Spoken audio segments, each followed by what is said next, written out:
Hi, I'm Shyam. Hi, I'm Tania. So today, in association with the Foodie, we present you a new dish called as colonial meatballs in Mughlai gravy. It is basically an amalgamation of a colonial Anglo-Indian meatball which is Mughlai based gravy. It touch bases the Bengali cuisine and has a little bit of influence of North Indian as well. So without wasting much time, shall we get started? Yeah, sure. There goes the green chilies.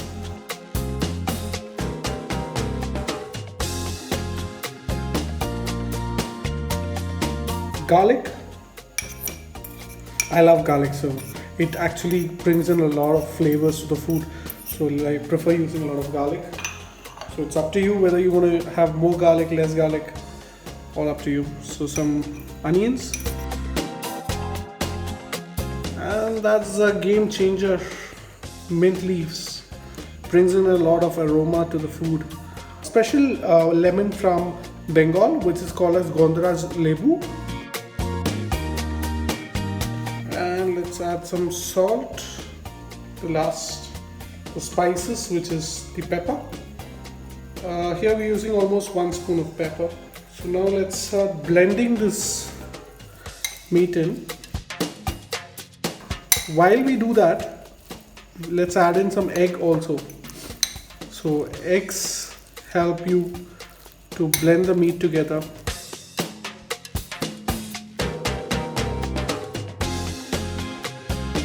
Okay, so now we need to make this into small patties. So for that I've first greased my hand with oil. So we'll take some small pieces. We'll make 1-inch patties, like one small round. So it's very important that you do not make the patties too big, because then what happens is the meat doesn't get cooked.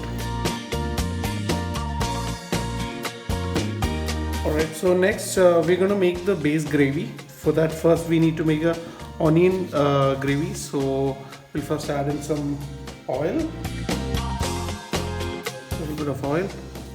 Now on the oil, let it heat up.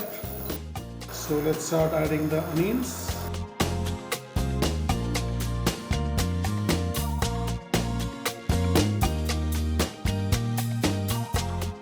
Let's add in the cashew nuts and the raisins.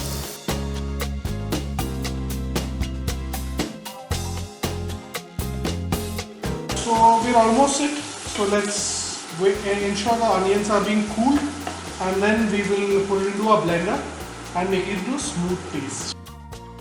So let's not waste time. So let's make let's grill those balls which we have kept in the fridge for almost 1 hour. So for that I'll be adding a little bit of oil, and we would be adding a good amount of butter as well.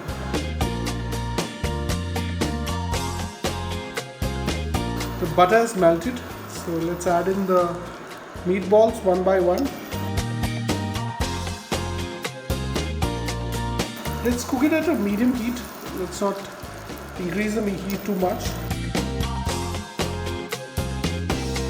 So we have been turning around the meatballs, ensuring the meat is evenly cooked. So I think we are almost done with the cooking of meatball. Let's have a look at it. Nice brownie texture, such juicy inside. That butter. The rest of the cooking will happen in the gravy.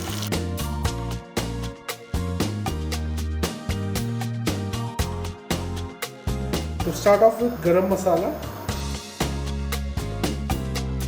Temper the oil with that flavor of Garam Masala. The first on the pan would be the tomato paste, since it is not cooked. So we need to cook the tomatoes. Simmer it. We can cook this for around 3 to 4 minutes.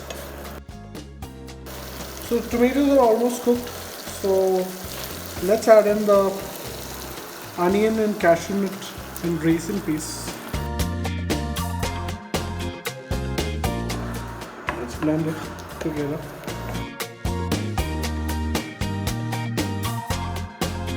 Time to add in the khaskhas paste.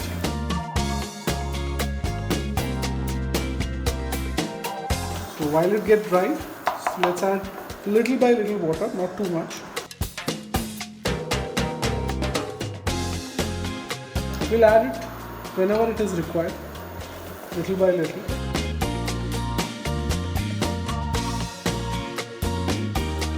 Let's cover it and cook it. We might have to cook it for almost 15 to 20 minutes.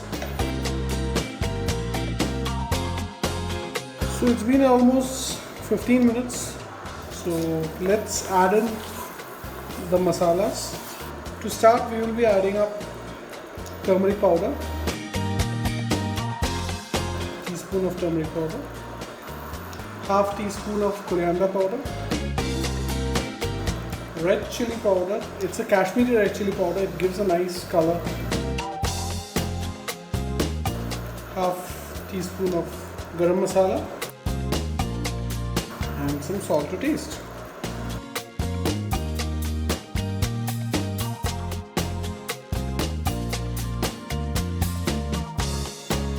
So I think the gravy is almost ready.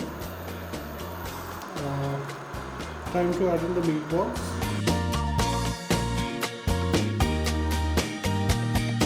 The left out garam masala.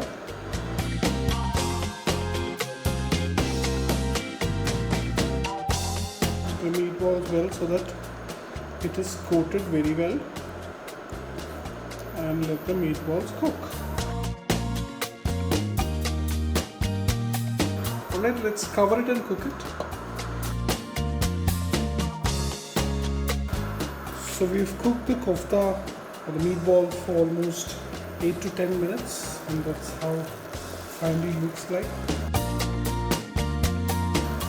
Isn't that looking very delicious? I can't wait, can you? Fresh cream. The game changer for this gravy is going to be the freshness. We would add a little bit of mint and let it rest for a couple of minutes. Let it rest for a couple of minutes and we are ready to serve.